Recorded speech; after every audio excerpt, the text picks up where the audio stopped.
Hey, folks, Dave back here, and somebody had asked something about for me to do, and I said, I thought about it for the last week or so. I said, I think I will do this, and what that is, it's a little introduction, a hockey game introduction to new players.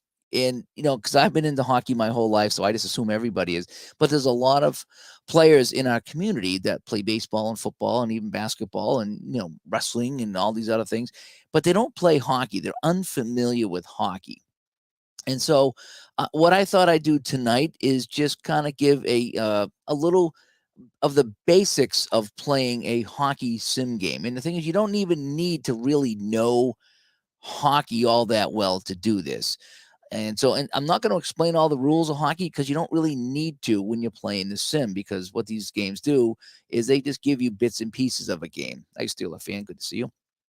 And so let me just go down here. I'm going to try not to make this too long, but there's some people that have asked me to kind of maybe go over some basics of the game and whatever. So let's do that right now. Now this is all really within the context of playing a sim. Okay, so this is not going out and playing hockey or watching hockey on TV. This is playing within the sim. Is kind of how I'm going to try to focus. So I'm going to do my best on that. And yes, I got my seal shirt on, PJ. And yes, I will get pronunciations wrong, PJ. So anyway, all right. So the first thing that's going to happen in a lot of games is the face-off. Now, this really mostly comes into play for your longer play games, but you're going to have a face-off between the two teams, and usually individual players will have individual ratings. So one may be higher than the other, and you're going to roll and you check the chart to see who wins control of the puck. So a lot of times the game starts with a face-off. Every whistle that happens, you will start with a face-off, usually in the longer play games.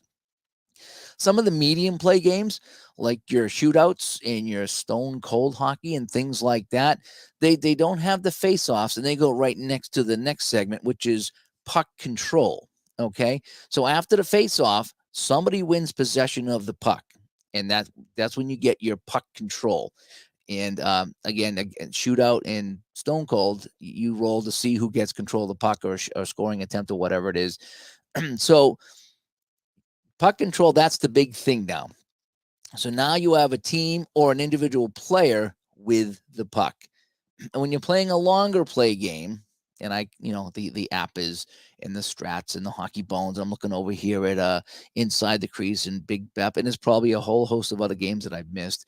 And even some of the medium play games, you're gonna get basically five things I come up with that are gonna happen when you get the puck. Okay. The first one is gonna be a shot attempt. Simple enough, and I'll go over that in 1 second. The other thing is B is going to be a pass. C will be a penalty. D, you will lose the puck to the opposing team. Or E, you'll get some kind of a whistle or some kind of a stoppage. So again, five potential things can happen: a shot, a pass, a penalty. You lose the puck to the opposing team, or we get a whistle and we get a new face-off, and we start the sequence all over again. So those are your five things that are generally going to happen. You don't need to know about icings and offsides and delayed this and delayed that and whatever happens in hand pass. You don't need to know any of that. Okay, that's going to all be inferred into the game. It's going to be baked in, so to speak. So it doesn't tell you all these things happen. It just happens. All right, so let's go to the first thing, and that's a shot.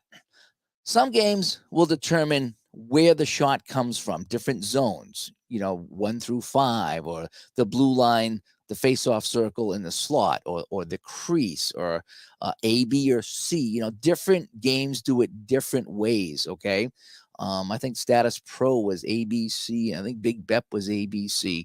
So some games will determine where the shot comes from. The closer to the net, obviously, the better chances you're going to score. So whenever you roll the dice or flip the card or whatever it is, there's a greater number there of getting that puck in the net.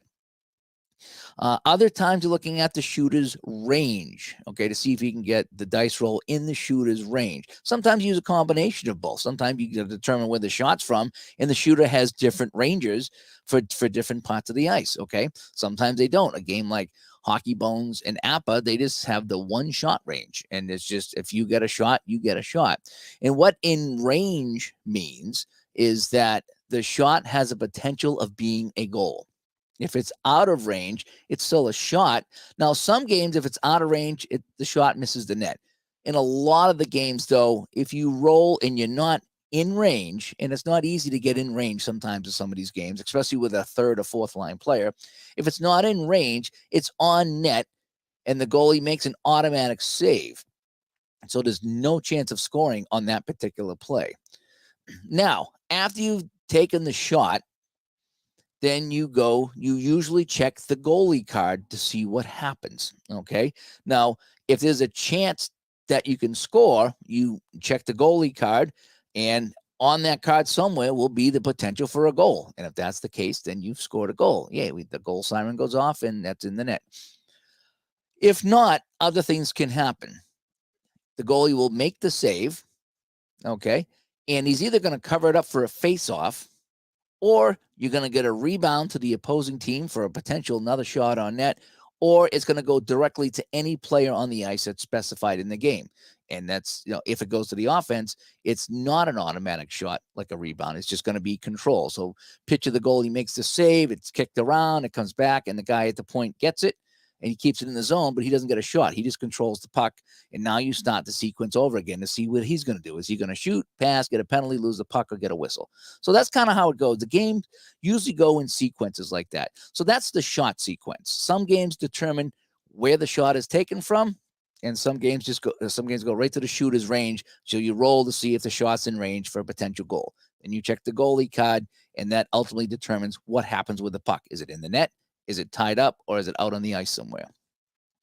The next thing that could happen is the pass. So that means the puck goes to a player on the same team, or even it could be the guy with the puck. Because remember, a lot of these games you're playing in 20, 24, 30, 40 seconds, of time here. And so he's going to get the puck. And if you roll the dice or flip the card and it goes back to the same player, that means that somehow along the way, he got the puck again. Maybe he tried to pass and it hit a stick and it bounced around. They flipped it out of the zone. He went and he retrieved it and he's got it again. So don't think that he's been just skating around in a circle for 30 seconds or whatever it is. That during that sequence of time, he ended up with the puck again. And then he starts a new sequence. So on a pass, it'll go to the same player. I mean, a player on the same team or the same player. So that's what a pass is. Now, some games you do actually need to check ratings for a successful pass. Sometimes it'll be like pass to the left wing if it's greater than, the opponent's defensive number. So sometimes you do have to do a check on the pass to see it goes through. Now, depending on the game that you play, that'll determine, what the check is, if any. Some are just a direct pass, and some you do need to go, okay, I need to know if this was a successful pass or not.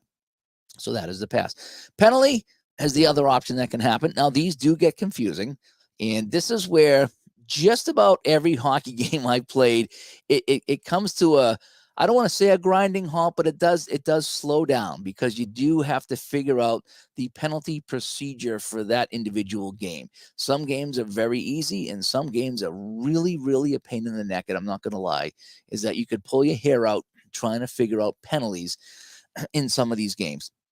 So the best thing to do is just read the rule book and get good at the penalties. In fact, maybe you might want to just keep simulating penalties. I think I did that one time with a game. I said, okay, I'm just going to roll and I'm going to play penalties like over and over and over. I'm just going to assume a penalty was called so I can follow the penalty procedure so I can get good at the penalty procedure.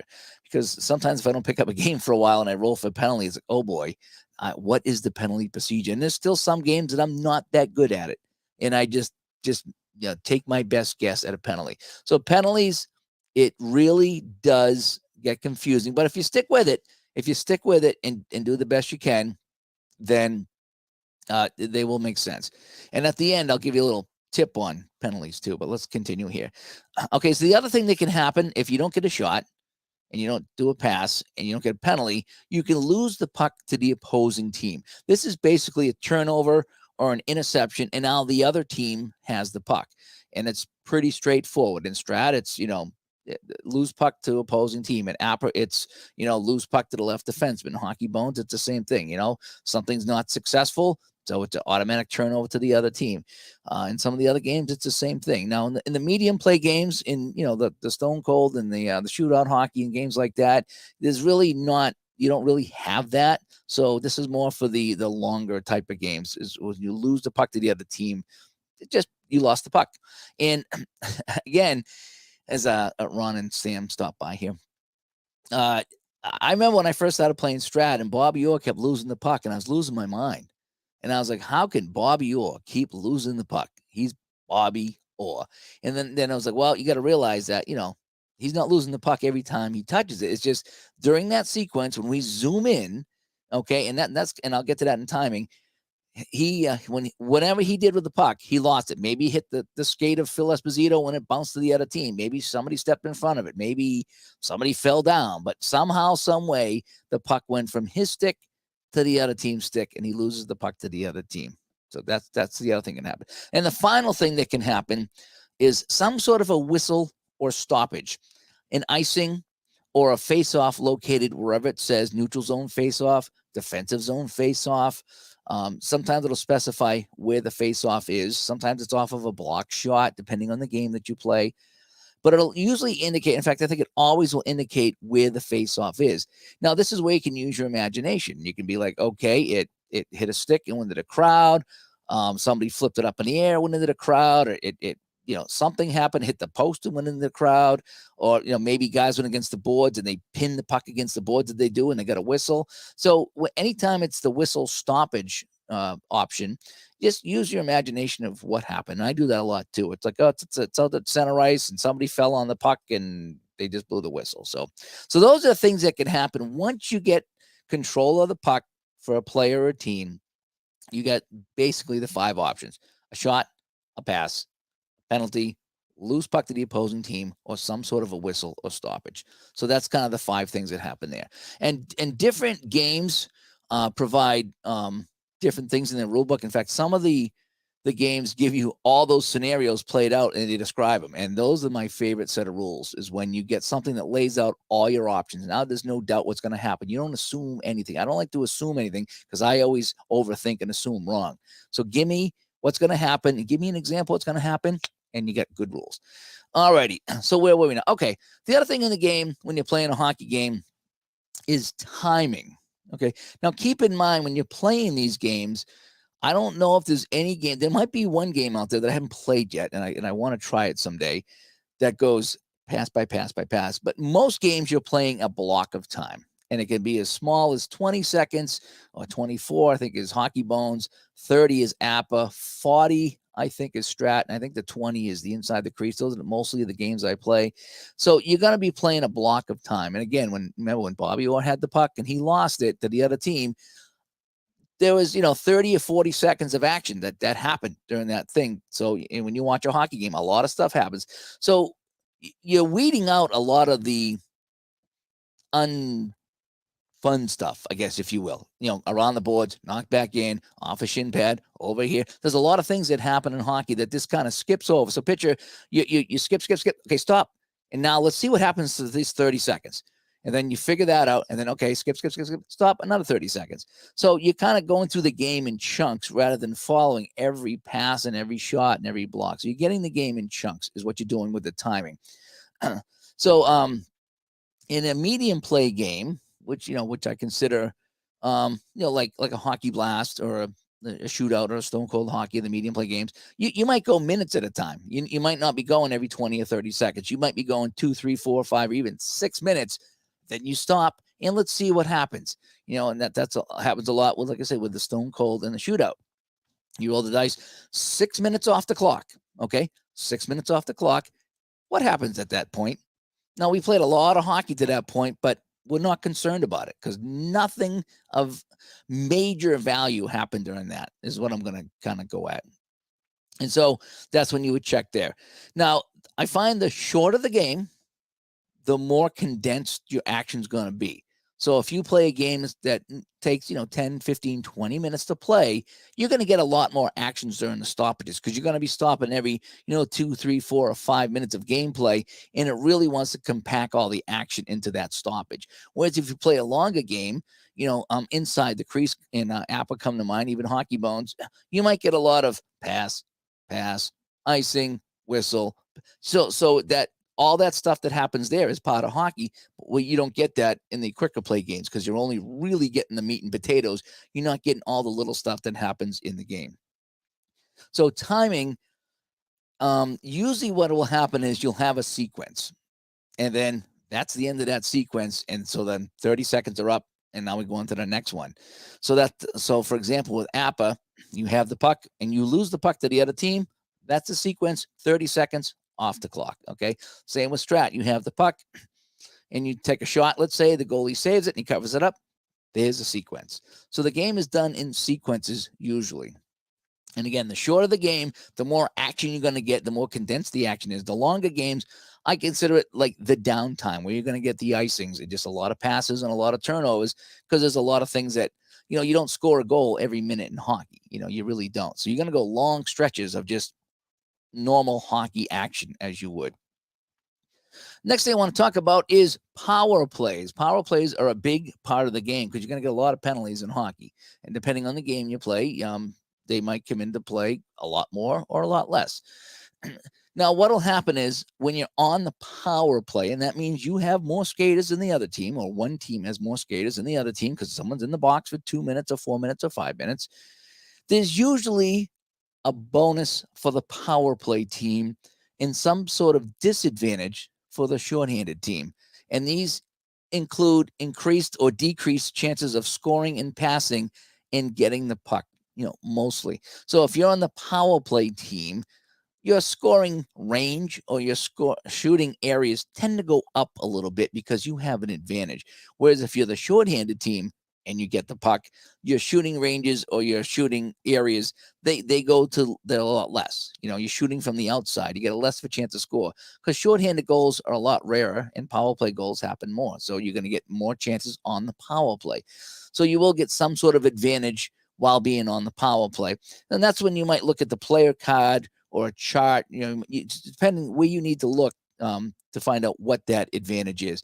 And different games do it differently. And some power play advantages are very generous, and others are not so generous at all, depending on your game. But power play is a part of the game, and usually there's a bonus for the power play team. And again, the shorthanded team, it makes it really hard to complete a pass or to get a shot or to get a loose puck if you're on the shorthanded team. Injuries.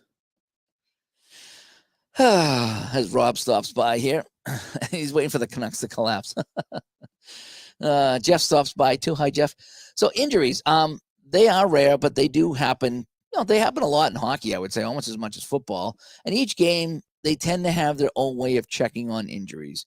Depending what I'm doing, if I'm doing a one-off, and I do a lot of one-offs, if I'm just doing a quick series, I might just, if there's an injury check, sometimes I just ignore it. And it's more fun for me to not play with injuries. And other times I will check, depending on the game and depending on how difficult the injury check is. Sometimes it's a couple of dice rolls. Sometimes it could be a procedure to check on injuries. And then that's when it's really not that fun. But injuries are in the game. You can use them or not. It's probably like, baseball or football or basketball. You get the little symbol that says injury check and you check on the injuries. But, they're very optional there, depending on your project. Line changes. All right, this is the big one. Line changes are probably the question that I get asked the most, or I see asked the most. What do you do with line changes? And this is, like I say, for newer players, this gets very confusing because I don't know if there's any other game that we would play as a sim that you would change players in the middle of a play. Because football, the play's over, you change players. Basketball is at a whistle. Baseball, you're not, if the ball's hit the center field, you're not swapping players and all. So hockey is very unique, whereas you can change during the game. Now, the game will usually suggest what to do for line changes. Okay. sometimes they're on the fly and sometimes they're during a whistle. And then when they're during a whistle, it's a lot easier. So your goalie makes a save, puck goes out of play, it's icing, maybe it's a goal. So now you have a face-off. So now you can change lines during a face-off, and it's easy peasy. But during the game and when it's on the fly, that's when it gets kind of confusing. Now, if you're playing a game that has team cards, and I look at, like Stone Cold Hockey and Shootout, they have the teams there, so you don't really have line changes. Even looking over here, everyday hockey, I think it's called. They're on a team card too, so you don't have to worry about line changes at all. So those games are not. You don't have to worry about line changes. But if you're playing a game, APA, Strat, Hockey Bones, Big Bap and whatever you are, inside the crease, you do have to make those line changes. When do you do it? Well, I would suggest if you are playing the game for the first time and you're new to hockey and you're just learning a game, take one line, take your favorite guys, put them on the ice and leave them there for the entire game, or at least a period. Get to know the game. And that was suggested to me.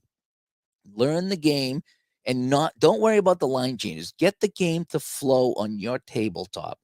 Once you get the game to flow, now you can take the next step and go to the line changes. But you want to learn the game first, and you don't want to confuse yourself with everything, especially if you're new to hockey.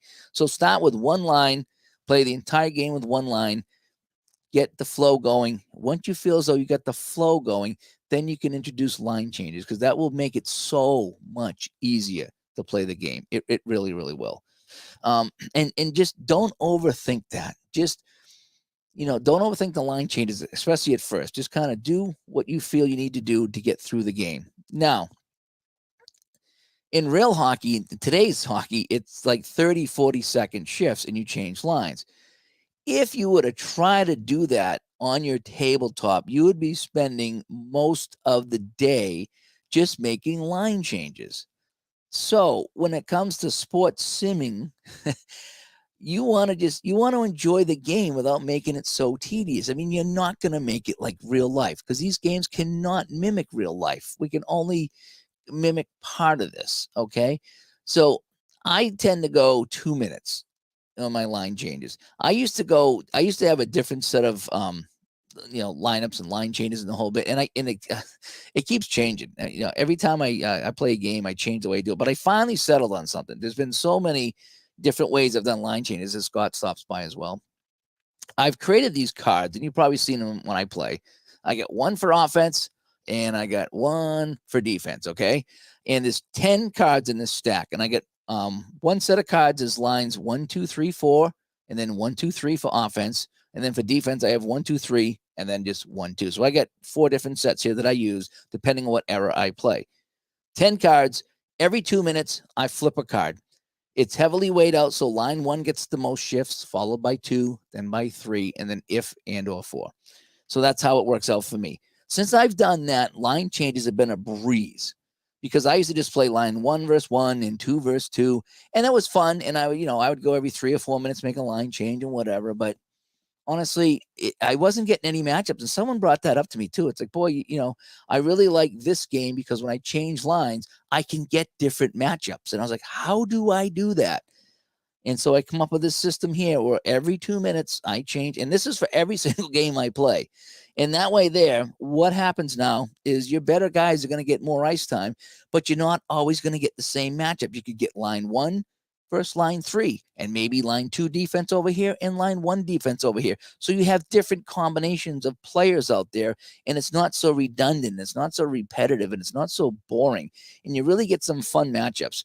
And so if I flip over line 1 3 times in a row, yes, they're going to play 6 minutes in a row, which is not what would happen, but follow me. So that means when I get to the end of the period, line 1 is going to be tired in my game because they played so much. So they're going to be sitting at the end when line 2 and line 3 come out to get their mandatory shifts according to my system. So that's kind of how I do it. Again, it's not realistic because no one's going to play 6 minutes in a row and no one's going to sit for 6 minutes in a row. But at the end of the period, what we're trying to do here is, again, when you're playing a game, we're going 20 seconds at a time or 30 seconds at a time. We're not playing every pass and every block shot or every this or every that. So you can't try to mimic an actual hockey game. It's almost impossible to do to mimic an actual hockey game. So if you go every 2 minutes, that's I think that works out pretty well. And at the end of the day, when it all comes out in the wash, everyone's going to be playing their fair share of minutes according to what they really did. So if you look at the player's card and they have so many minutes and he plays the most, followed by the next guy and the next guy, that's what the goal is. And so Scott says he likes my line charge, my line change cards. Yes, thank you so much. I forget, there was someone that was doing something similar. And all I did is just kind of take the next step and make it a little bit more random than this person had. And so that's kind of how I do the line changes. Okay. If you can do them any way you want, but I find this is the easiest. Now I do have little caveats in here that if I'm on the power play and the game is close, then line 3 or 4 is not going out on the power play. They will sit and I will double shift line 1 or line 2. That's kind of how I do it. I try to be fair when I do these things. If it's a blowout, if one team's winning 5-0 and it's a power play and I draw a line 4, I'll let them play the power play if it's 5-0. So I try to kind of mimic an actual game. And Jeff says he found a line change for was a big hang up getting to play APA and use my 4-minute rule and work. Yeah, I was doing every 4 minutes where I'd be like 1 for 4 minutes, 2 for 4 minutes, 3 for 4 minutes. And that kind of worked out too. But since I went to these cards here every 2 minutes and it's weighted, I get some really, really good matchups, So in short, follow the Tortorella method. Best guys stay on the guys till they pass out. Yeah. PJ says he's doing 4-minute line changes inside the crease and it works great. And it's yes. Well, that's the other thing. If you go 4 minutes, then you're only doing 5 changes a period, which is fine. I'm doing every 2 minutes, so I'm going to have 10 line changes a period. So again, the more you start, if you want to do every minute, that's great. But 20 times a period, you're going to be changing lines. I think it's unnecessary. I think 2 minutes or 4 minutes is good because at the end of the period, your guys are going to get the minutes, and that's the goal. Is at the end of the game, at the end of the period, you want to have the minutes line up to the players. I think that's the goal. So line changes are the big thing. Don't overthink it. Like I say, start with one line, learn the game, and then work in your lines there and do what you want. If you're playing the game, yeah, it doesn't make much sense to leave the top line out there for 10 minutes, and game the game. But, if you do, that's your game. You can do what you want to do. But I would suggest that. I would suggest every 2 minutes and have some sort of a system where you can bring the different lines out. And again, for a long time, I went the 4-minute route when I did my APA and just had 1-1, 2-2, 3-3. And that's kind of how I did it. And I had a lot of fun with it. I didn't have any problem with it. Now, this new system, a little bit more advanced, does take a little bit more time. Excuse me, but I really, really enjoy it. Now, there's some games that handle the on-the-fly line changes differently. Hockey Bones is one that the player with the puck stays out and everybody just changes. Everyone else changes. And then this guy with the puck stays with the puck until that sequence is over. I like that. I think that's brilliant. Strat, I believe, when it's time for a line change, it's just put the brakes on. If the right D has the puck, leave the puck there, change both teams, and whoever comes out on right D, he now has the puck. And that's fine too. So it's kind of a just stop the action type of thing. And again, over the course of that shift, they change the lines up and that guy ended up with the puck. APA hockey, they do the dump in. And I like the dump in because it creates a scoring chance and it creates some drama. It does take time. And so what I've been doing when I play APA hockey now on the fly is I will, every 2 minutes, I do the Hockey Bones thing in APA, where the player with the puck stays on and everyone else changes. And then when that sequence is over, then I put him on the bench and the other guy comes out. But every 4 minutes, I do use the APA dump in, whereas I have the puck, I roll the dice, the player dumps it in, and we see if there's a corner battle. And then the other team has to do it as well. And that's created some fun moments in APA. But it does take time. And so I've limited that now to just every 4 minutes. So every 5 times a period maximum that will happen. A lot of times I get a stoppage. I'll get a face-off, a whistle, a penalty right on the mark to change lines. So I don't have to worry about what happened. I just change the line. That's what I do. So that's kind of line changes. And there's some chat here. PJ says he thinks the 4th Street hockey easy changes are similar to Hockey Bones. I haven't played the 4th Street yet. That's one game that I haven't done yet. So I want to see if I can get back into that. And Rob Scott says just alternate PP1 and PP2. What I tend to do is like I said, when I use my cards, whoever comes up plays the power play. I usually don't play line 3 or 4 on the power play, so I will either stick them back in the pile or I will just skip them and say, sorry, you're going to sit out and put in line 1 or line 2. But yeah, I try not to always put out line 1 for the power play. Now, some people, and this is entirely up to you, they will mix and match lines for the power play and even the shorthanded.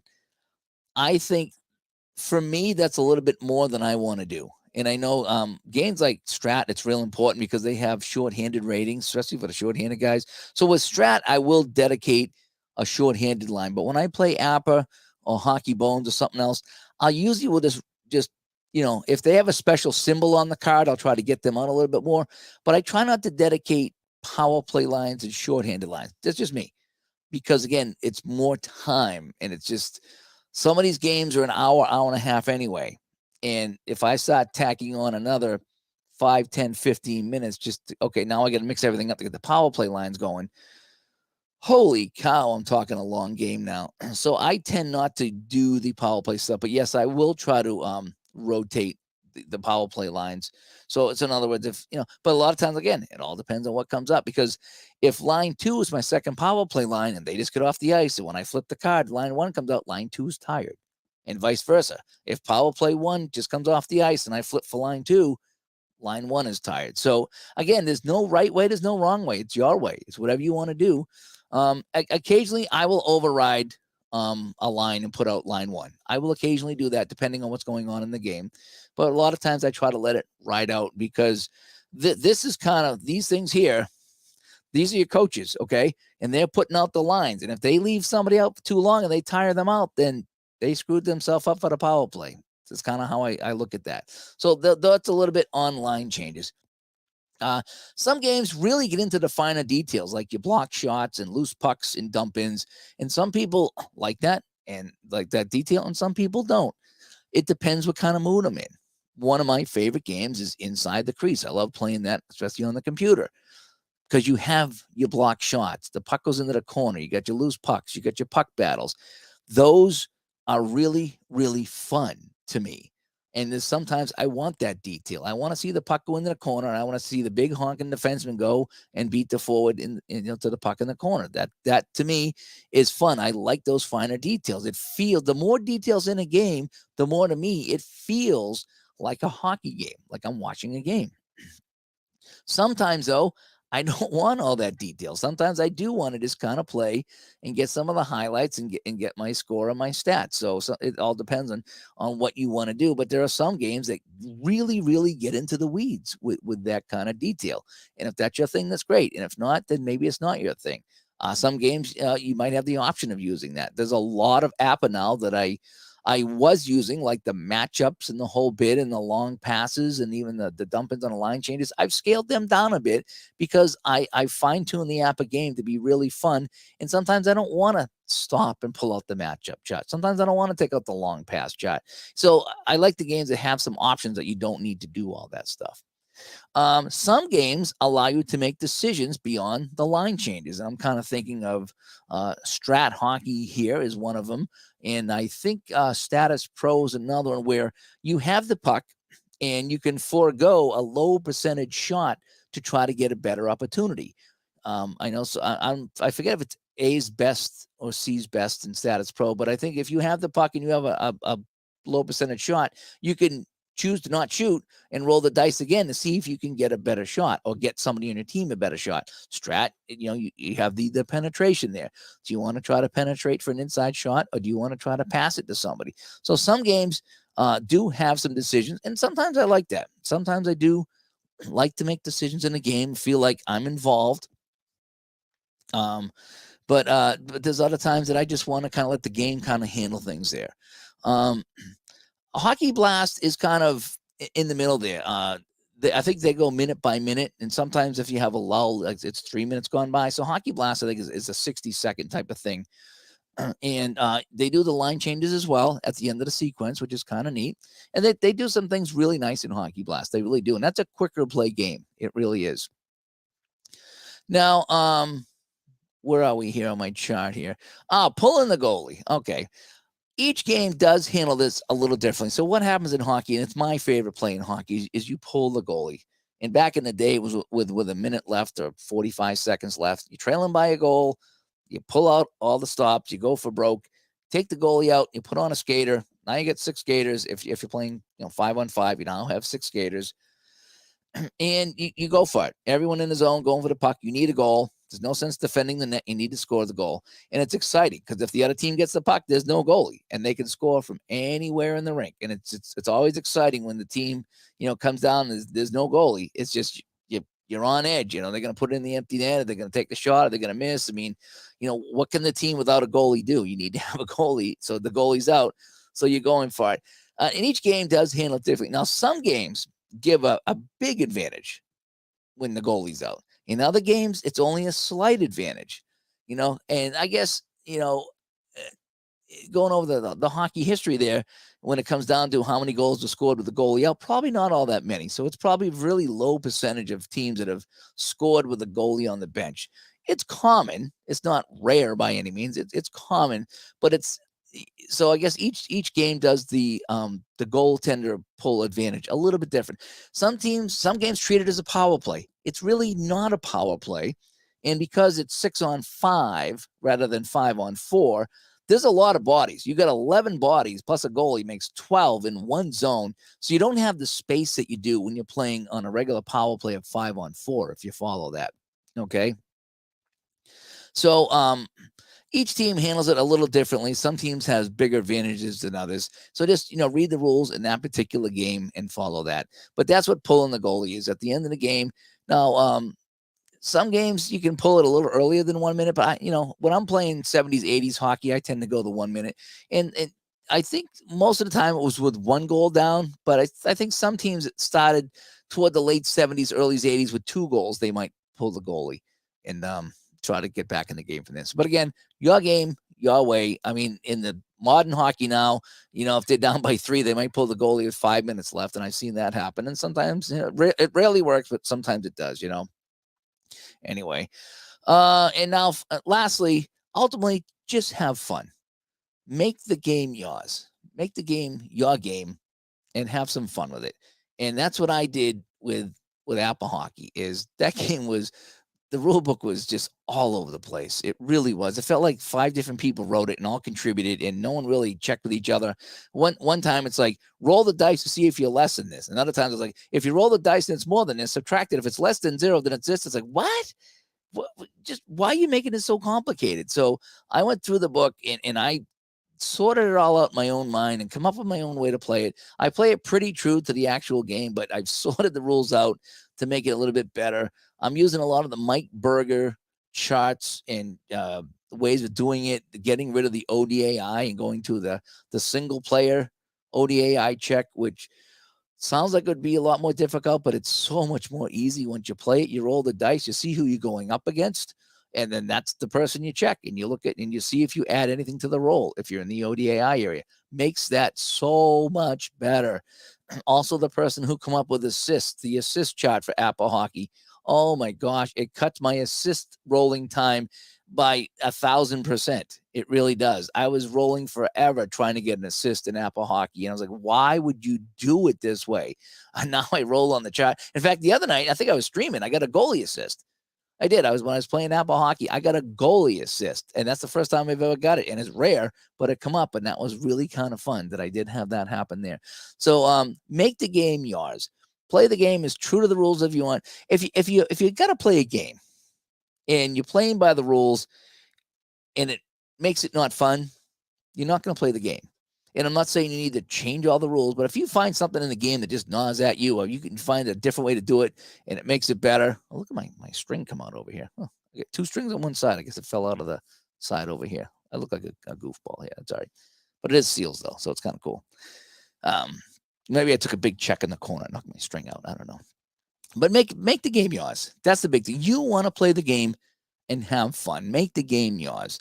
And so, again, you don't want to make the game so your guy scores every time he shoots, because that's just not fun. But I mean, sometimes it's things in games that just irk me. And, there's some games I play. It's like, I like this game, but this really irks me. So I'm just not going to do it. I'm not going to do it. And lately I haven't been doing the matchups in Apple Hockey. I just want to play the game because I like the game it is, and I don't want to stop and dig out the rule book and have to go through the matchup procedure. Just kind of how I want to do it. And something, my game is not any better. It's not any worse. It's just still very fun. So that is a little bit of a wrap up on if you're new to hockey and you want to get into hockey sims. There's just a few little tidbits I threw out there. Again, you don't need to know the game of hockey. The idea is to score more goals than the other team. When you're playing here on the table and you're rolling dice or flipping cards or whatever it is, even if you're on the PC, you don't need to really know all the ins and outs of the games. You just need to know how that particular game plays. And you need some basics. So the power plays and penalties, that's kind of kind of the basics you need. But again, it's not all that difficult because I'm going to go back to it. When you get the puck, 5 things could happen, and we went through the 5 things a couple of times. So it's not like I say, don't think of it, don't get so overwhelmed with it. Really, there's only a handful of things when you have the puck, and that sequence just keeps repeating itself and repeating itself. So I'll take a couple of questions here real quick before I sign off. I didn't think I'd go this long actually, but I was at the rink all day. I did a hockey game today. 6-1 was the final score. It was a very fast game, so now let's see here. Looking in the chat room here. Do I prefer cards and dice games over PC for hockey? It all depends. I mean, I love when I finish a game of Apple or Hockey Bones. I really do. I'm in the seat for an hour and a half usually, and it's such a satisfying experience playing those cards and dice. I can do it a lot faster on the PC. The PC can sim games, and I get a heck of a lot more stats when I do it on the PC. So I guess it all depends on what I'm in the mood for. It really does. Am I in the mood for a long play game on the tabletop? And again, it's more hands-on, so it's more intimate when you're rolling the dice on the table. But sometimes I enjoy just kicking back with the mouse and playing the game and getting my satisfaction that way. The Stone Cold Hockey is, I don't know which one I like better. I think the computer game is great because it keeps track of everything and it's really fast. But when I roll the dice in that game, I have a little bit more of a connection when I roll the dice. But I can't like do a full season because I have no way of simming the other games. But I like the idea that I can roll my own dice in a computer game. So there's kind of a little hybrid there. I wish you could roll your own dice in Strat PC hockey. You can't. That would make that game unbelievable if you could do that. But you can't. So I guess it all depends what I'm in the mood for. I would probably say I prefer the cards and dice. If I had my dithers, I prefer the cards and dice. It's a longer setup time. The PC is instant setup. As you know, when I play here, I can lay out my mat, get my lines, get my teams, set it all. Even though I don't stream, it's still a big setup, making sure I got my charts out and the whole bit. It's a project. It's a project when I do the cards and dice, but it's a very rewarding project in my mind. PJ hasn't had Stone Cold. I'm interested to see what you think. It is very similar to Shootout. There's some things it does better, and there's some things that Shootout does better. So that's why I do like them both, and I still play them both. In fact, I almost played some Shootout tonight, and I decided to do this instead. But I still like both games. I really, really do. Phillips Reynolds stops by. Hi there. Rob Scott says, with play sale coming up, you're weighing Hockey Blast versus Soccer Blast. You have to decide soon. Yeah, it's up to you. I mean, which one you want to play. I imagine they're very similar because hockey and soccer are very similar. So, I mean, you'll probably have something there. The rare events, this is kind of interesting here. The rare events are what brings games to life for me. I think it can. I think it really depends on the game and the rare events. It really does. Sorry about that. I've been talking all day. As you can see, my voice is tired. I even did a movie recap today when I get home from the rink. so I don't have much of a voice left. I think it all depends. There are some rare events that are really good. And there are some rare events that are just kind of, by the time you go through the rigmarole finding what the rare event was, it's like, geez, is this worth my time to get this? And I'm not going to name the games, but there's some games I've done the rare events and it's like, wow. It's not a rare event at all. Or if it was, it just really had no relevance to what was going on in the game.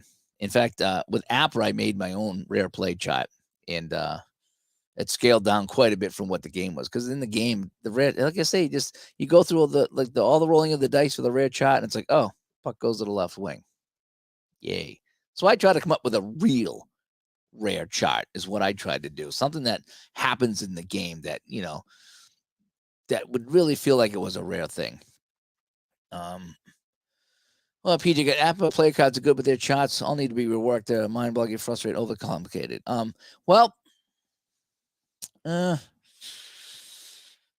a lot of charts, but they're I don't find them difficult to follow at all. Again, you have your 5 outcomes. You roll the dice, guy gets the puck, you roll on his card, you get a number, so you go to the chart. And it's either going to be a shot, a pass, a turnover, a penalty, or a whistle. It's one of those 5 things with APBA, as is with most games. Some games there's only 3 or 4 things that could happen. I don't think in Strat you get a lot of whistles. I think there might be an icing in there on some of the defenseman cards, but for the most part, Strat moves right along. You don't have a lot of those extra face-offs you do with APBA and Hockey Bones. But in most of those games you get 5. APBA, you have a lot of the charts, but what I really like about APBA is you have your main chart, with your forecheck and 1, 2, or 3, and 99% of the time it's going to be 2. But then you have a chart that if it's a face-off in the offensive zone. And so if you're the offensive team and win the face-off, that chart gives you more chances for a shot on net, as it would as if you had an offensive zone face-off. Whereas if the defense wins it, well, now they still got scoring chances. They're just less. And a lot of times they're just trying to get it out of the zone. And so you'll get a neutral zone face-off, whereas before you might have a pass and a shot attempt. But because you're in your own zone, you just want to get it out of the zone, and now it's at neutral ice, and now it's all back to normal. That is the one thing I really do like about APBA, is that also the shot block chart. If a shot is blocked, there's a chance it goes back to you. And the other day I was streaming, and the puck bounced back to me 2 times for another shot on net. That's the finer details that happens in some of these longer play games that make it real fun, that some of the other games don't have. And some people don't like that. I do. How many times a guy shot gets blocked, goes right back to him, he gets another chance. That's part of hockey. I really do like that. Let me see here. Let's see. Blast has some great rare plays. Yeah, some of those are kind of weird. And in fact, when I was making my APBA rare play charts, I was looking at those, getting some ideas on what it is. Jeff says, my videos motivated him to play APBA. You have 10 games to go in the Bruins 70-71 season. Oh, that's a good season. That's a good season. That's like 70-71 and 74-75 are my go-to seasons. And just that whole game 7 with Montreal, Chicago, Tony O coming so close to that cup with Chicago. That was great. The Bruins kind of blew it that year. So it's kind of like oh man, you should have won it that year, but you didn't type of thing. So, but 70-71's out because it was such an offensive year for the Bruins, but they didn't win it. So I think why I like to play 70-71 is because they didn't win it. Whereas if I play 69-70 or 71-72, the years they did win the cup, and they don't win the cup, then I'm disappointed that they didn't win. But in 70-71, there's no disappointment because they didn't win the cup. So it's probably all in my head here, Yes, if you're new to hockey, the New Jersey Devils, according to the World's Worst Gamer, are the best team in the NHL this year. Yes, they are. They're better than the Bruins, who have a better record than them. Yes, they are. And they're better than the Vegas Knights, who have a better record than them. But yes, he says the Devils are the best team. Let's see. Can goalies score empty netters in APBA or any hockey board game? In APBA, okay, and PJet says that's a rare play in Blast. In APBA, there is a little thing in there that says if the goalie has a shot rating, and most shot ratings for goalies is 0, which means they can't score. If they have a shot rating on their card, means they can take a shot, and I forget the exact scenario, but it's got to be a rare play with the goalie pulled and the goalie with a shot rating. So it is extremely rare, but it is in the APBA book. Now, I play 70s and 80s, so I don't have to worry about that because none of the goalies really have a chance to score. So it's never come up for me because I don't play the modern seasons. But it is in the book that there is a chance, and again, don't quote me on how it's done, but I'm pretty sure it falls in some kind of a rare chart or rare instance or something like that, where the goalie, if he has a shooting range, then he can, and it's usually 11, he can take the shot at the net. So I think it is in there. And let me see. Where do I find out what Tolerance Gaming is yours? Well, she likes to go to bed early and read books, so that's kind of how it works out for me. And I work such odd hours that most of my gaming's done during the day or either that or late at night when she goes to bed. So it just kind of works out that um, we have different work schedules, and so we spend our dinner time and we watch our TV. We started watching Manifest season 4 on Netflix. We watched seasons 1, 2, 3, and they stopped the show, they defunded it, and now they're coming back to wrap it up. So we've been watching that. So we binge some things at night while we have dinner. And PJ thinks shootout can give a goalie an empty netter. Has to have happened in real life. He'll get a scoring rating as a reserve. Yeah. So again, it's rare because it rarely happens. What is it? Maybe once a season, something like that. So they are in there, but you wouldn't want that happening all the time, JT 2.0. Is that better than JT 1.0? I hope so. He's just getting into hockey. The cool thing is like being a kid and discovering a sport and history for the first time. As an adult, not many opportunities to discover something sports related. Yeah, I'm that way. Excuse me. I'm that way with baseball. In fact, when we first started the Digital to Dice show, when I first started the channel here, most of the stuff I played was hockey, and then it was football. And I remember talking to Ron about it. I was like, Ron, I really rue the day when I get my baseball kick going, because there's got to be 100 baseball games. And I'm not exaggerating, because I know I got probably 25 hockey games, and there's way more baseball games. And every day I look up and I see more and more and more. And like I said, I'm not a huge baseball fan, but I like my 1980 baseball. I like my 1974 baseball. I don't know why, I just do. I like those 2 seasons there. I like my 74 hockey. Maybe it's just how old I was, and I had all the baseball cards as a kid, and I recognize all the names. So I like trying to. So you with hockey is me with baseball. As I keep finding new baseball games to try out, and I'm having some fun with them because I'm fairly new to the baseball gaming part of it. And it's kid in the candy store. Every day I look it up, and it's like someone suggests a new baseball game for me. There's a new baseball game that comes out. Pocket Pennant Run comes out. It's like, oh, cool. This is really neat. It's a new baseball game for me to try. I really like the APBA baseball. I do. I find that to be very, very fun. It's just too bad to see, you have to order all the cards. I get it. There's tons of teams and tons of cards. It makes it expensive, and, paper's not cheap, and I get all that, but it does discourage you from playing because you have to spend so much money on it. But there's a lot of baseball games that I do enjoy. I love the PC baseball games, the Strat PC baseball with the spiders. How much fun have we had with that here on the channel with the spiders? I mean, come on.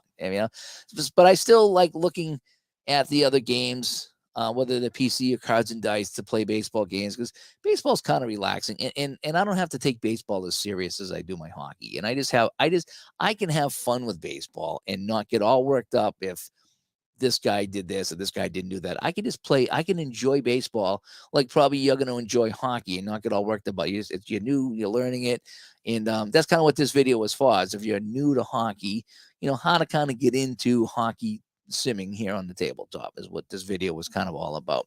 But for me, it's baseball, and I'm really enjoying that.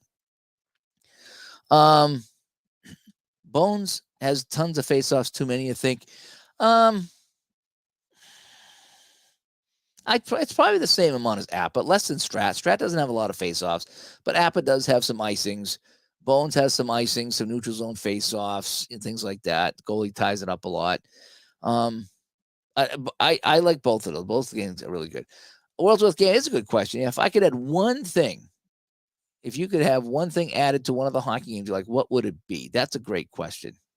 What would I add to these games? Well,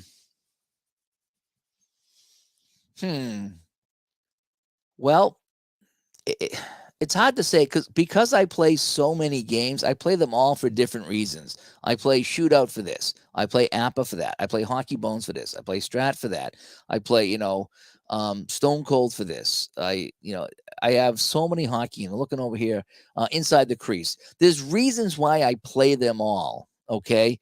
But there's reasons why I don't play just one. They each do things a little differently. Like In the Crease is an amazing game for me to practice my broadcasting skills because there's so many fine details in the game. Player gets a shot. He shoots it. Defenseman has a high block. He blocks the shot. Puck goes into the corner. There's a battle in the corner. Who gets the puck? You see the players that race into the corner for the puck.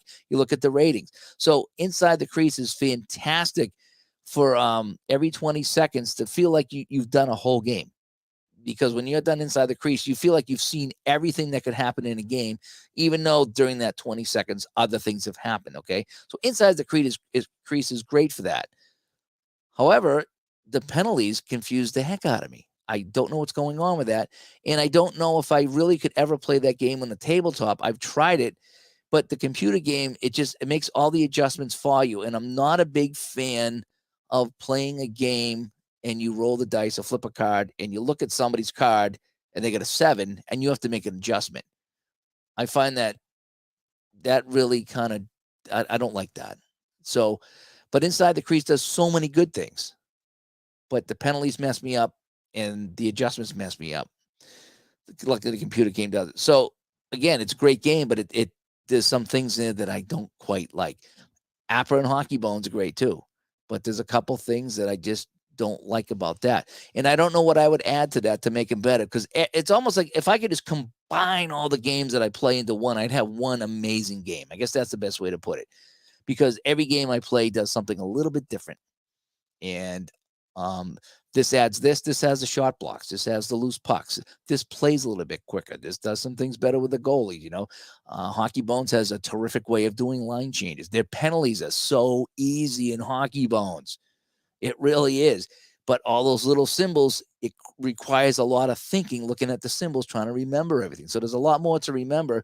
Whereas other games like Appa and Strat, they just point out what the result is on the chart or on the card. And so there's less thinking, so you don't get, I don't get the headache. I don't get the Hockey Bones headache, that I do. So I don't really have an answer for that, because all the games I play, there's some things I'd like to improve about all of them to make one awesome, giant, awesome game. But there's not one thing I could think I would add to them. Yeah, I play them all and I enjoy them all, and I enjoy them all for different reasons. So it's a great question, but you've kind of stumped me, because I don't have an answer of what one thing I would add to a game. And if there was, let's be fair, if there was one thing I would add to a game, like a homebrew, I would do it. I just do it. Or maybe I've already done it, like the Appa. How many, homebrew things in Appa do I use? Or even Shootout. I've done a couple of small things with Shootout that I've there's a couple things about Shootout I just didn't like. So I either don't use that, thing, or I make my own rule for it. So I think that's where the homebrew comes in. But as far as if overall, I don't think there's anything I could add to any hockey game here that I could think of. Wayne Cashman, thank you for remembering his career. I was in an elevator with Wayne Cashman. I rode the Zamboni at the Boston Garden probably 10 or 15 years ago. And we went down in the elevator, and I think we came back up in the elevator, and Wayne Cashman was in the elevator with us. And it was fun to meet him, And Bernard stopping by. Thanks. He's really enjoying hockey for the first time in 40 years. And yep. And that's kind of what I'm doing here, is just kind of some hockey basics, not the hockey game basics, but the hockey simming basics. What you can expect if you want to sim a hockey game here on the tabletop or on the computer, what things to be looking at. It's really not quite as daunting as you think. You don't need to know the rules of hockey. Does it help? Yeah, it might help, but you don't need to know the rules. You just need to learn the game and follow along. And so Rob Scott has a question. Do I prefer a solo game or playing head-to-head? I never play head-to-head. I don't play head-to-head. Very rarely do I play head-to-head. Maybe if I bump into a friend, or, me and Ron might play online once in a while. I don't like playing head-to-head. I'd rather play cooperative. I'd rather play on the same team. And even during my video game years, we all played on the same team. We would, shoot zombies together or something like that. I never liked playing head-to-head. It was too maddening. I'm too competitive. When I go head to head with somebody and I lose, it's not enjoyable. I'd rather play either the computer, or I'd rather just, play both teams, or just watch the game play out. I want to enjoy it. And if I'm playing someone, now it becomes a competition. And even though it's a friendly competition, it's still a competition. And I get, when things don't go my way, it's like, oh man, it just kind of bugs me. So I don't do any head to head at all. Hardly ever. It's rare that I'll do anything head to head. I think I played one game of Strat with my uncle one time, just to show him the game. That's like the only head to head I ever did. Oh yeah. PJ said he last played head to head in the 70s when Strat was first released. He did the Rangers season with a buddy. Yep. That's fun. Rob says big advantage of card and dice, no digital advertising. Yeah, quite honestly, I have a hard time watching hockey on TV.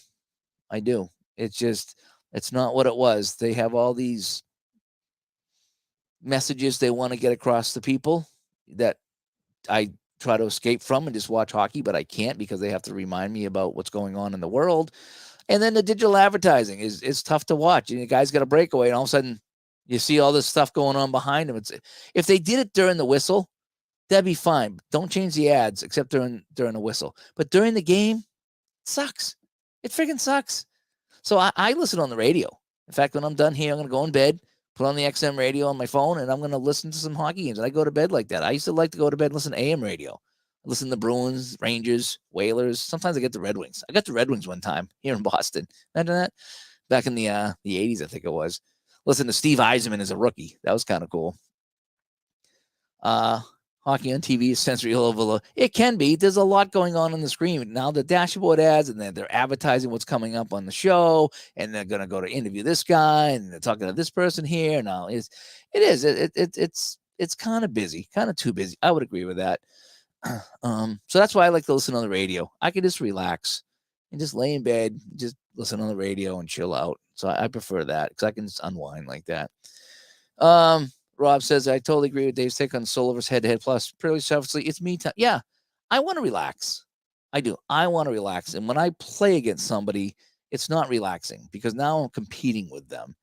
And it's not often I can play head-to-head with somebody and have fun, even a friend of mine. You know what I mean? Because it's just, I want to enjoy the game. And sometimes I just like watching it play out. And again, it's part, reliving part of my childhood, watching these names in front of me. And just, I remember these guys. And just, I get a thrill every time Tony Esposito makes a save or Bobby Orr gets a point. It's a thrill for me.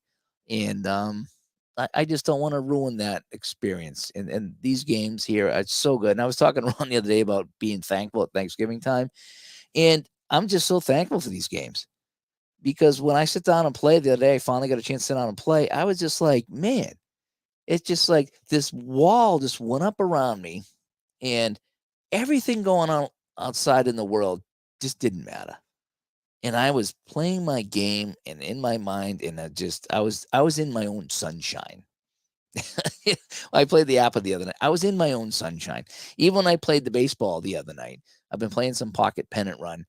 It was just so much fun rolling the dice, seeing what this guy does. I think I had a blowout too, but it didn't matter. I really, really was enjoying, just playing these games. I'm so thankful for these games to come out. I'm thankful that I can share them and you guys share with me, and we share ideas together.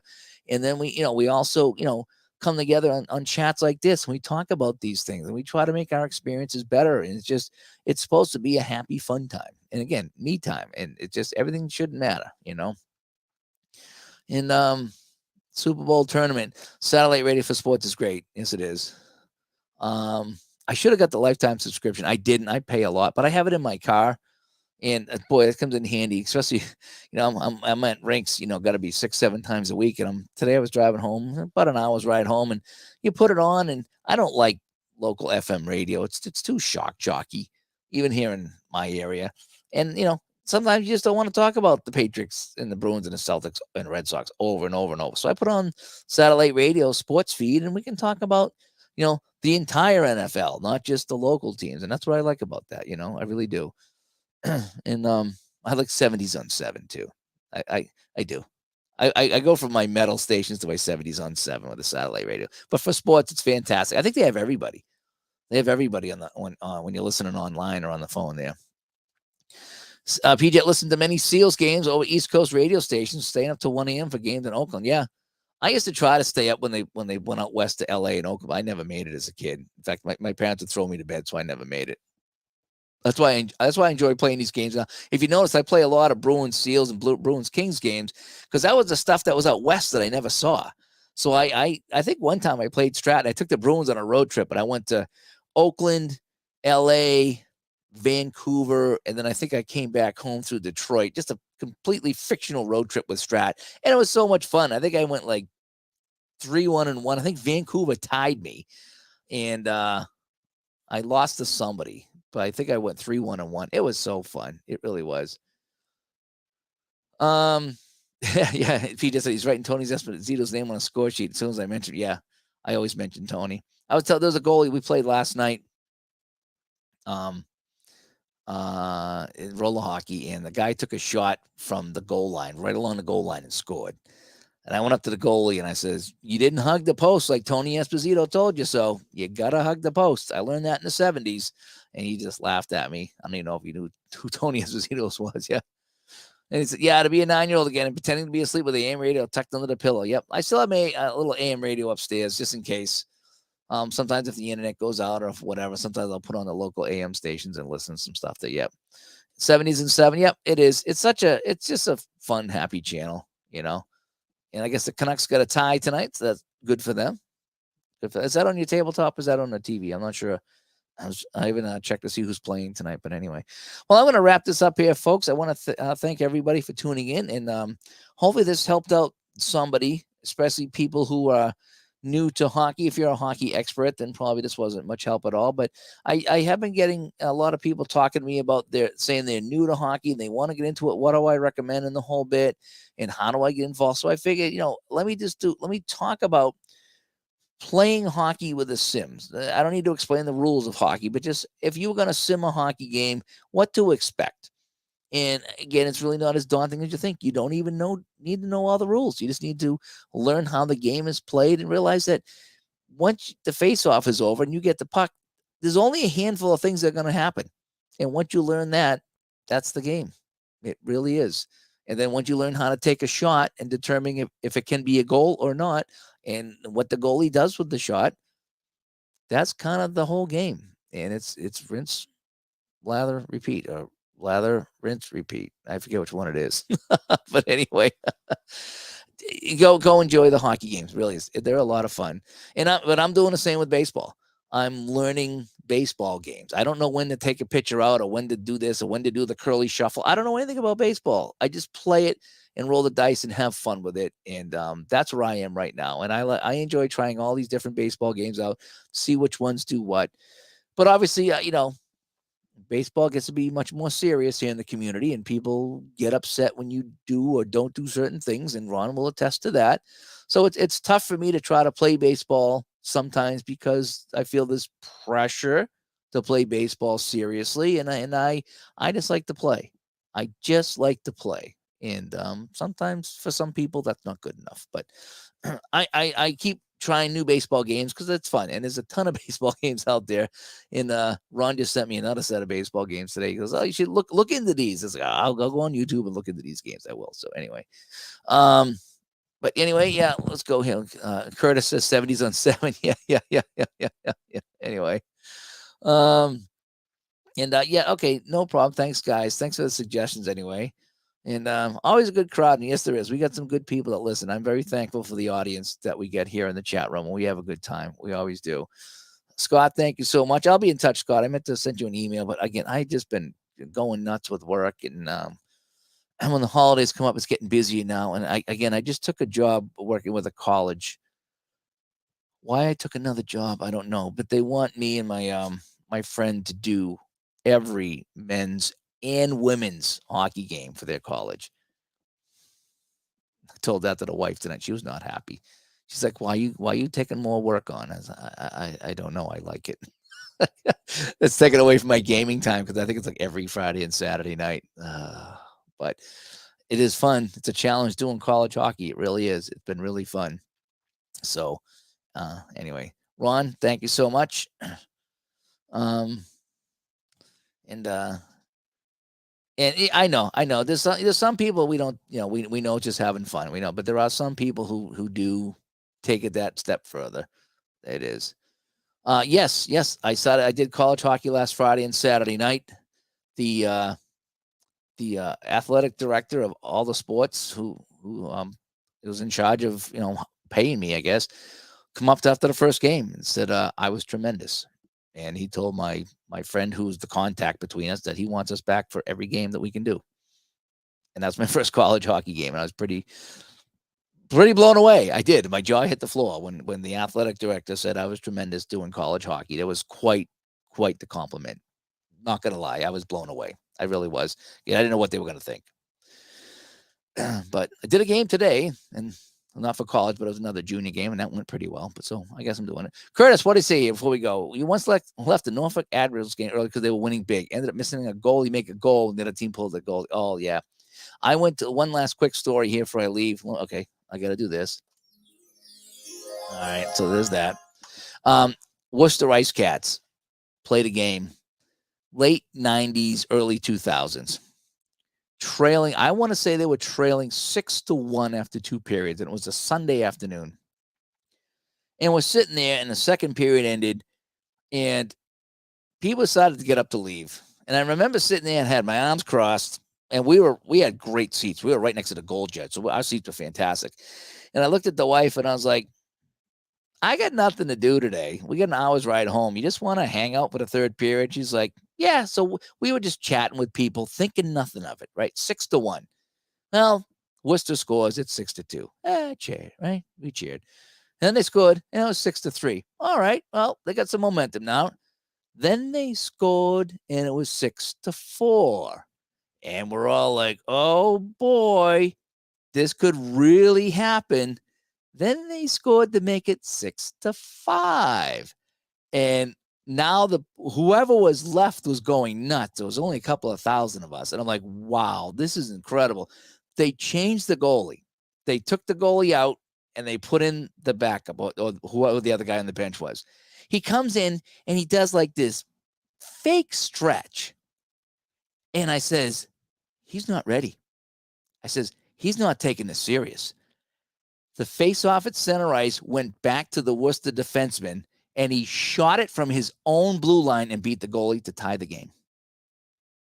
And we all went nuts. It was 6-6. And I turned to everybody and said, didn't I tell you he was not ready? He was not taking this serious. He did a half stretch in the net. I says, he is not ready. He is not ready. And they beat him from the far blue line on a shot along the ice. 6-6. Goes into overtime, and Worcester scored in overtime for a 7-6 win. Down 6, I think it was 6-1 going into the third, and they came back and won 7-6. So the next game, after everybody comes back in, we looked at all the people that left. It was 6-1 and said, where'd you go? You missed the comeback of comebacks. And they were all like, oh, yeah, I don't want to talk about it. But we stayed. I remember saying, I got nothing to do today. Let's just stay and watch the game. We saw the comeback of all comebacks. Yep. And that's a true story. True story of the Worcester Ice Cats. I should go back and try to find that game somewhere. I don't know what year it was or what game it was, but I think they were playing Milwaukee. Actually, I think it was the Milwaukee Admirals. Curtis, it might have been your team, the Milwaukee Admirals. And I think it was the Admirals. Oh, that's the Norfolk Admirals. I think they were playing Milwaukee. But anyway, yep. True story. Big comeback, third period. And the whole time, I remember, now that I think of it now, we were against the glass. I kept putting my hand on the glass going, you gotta believe. You gotta believe. And everyone's laughing at me. And we're all joking. And every time they scored a goal, and more people put their hand on the glass. You gotta believe. By the time it was 6-5, the whole row's got their hand on the glass. You gotta believe. I still tell that story to this day to my friends out that I see that we used to sit next to. You gotta believe.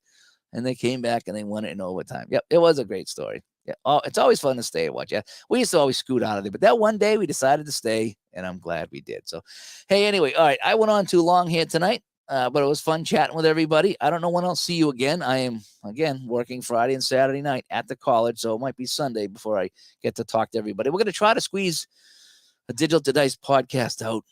It's going to be tough, though, with my work schedule, but we're going to try to before Sunday, because Sunday we do have to finally narrow down the Black Friday show, so that's something we have to look into and get that ready. Not going to lie, I don't know how big it's going to be. We didn't get the feedback that we got last year. So I don't know if everybody's waiting till last minute or if they're not doing things, but it's been quiet. Last year, we got a lot of feedback. This year, not so much, but we're still going to do something. So anyway, we'll talk to everybody later. You guys all have a good night. Bye-bye.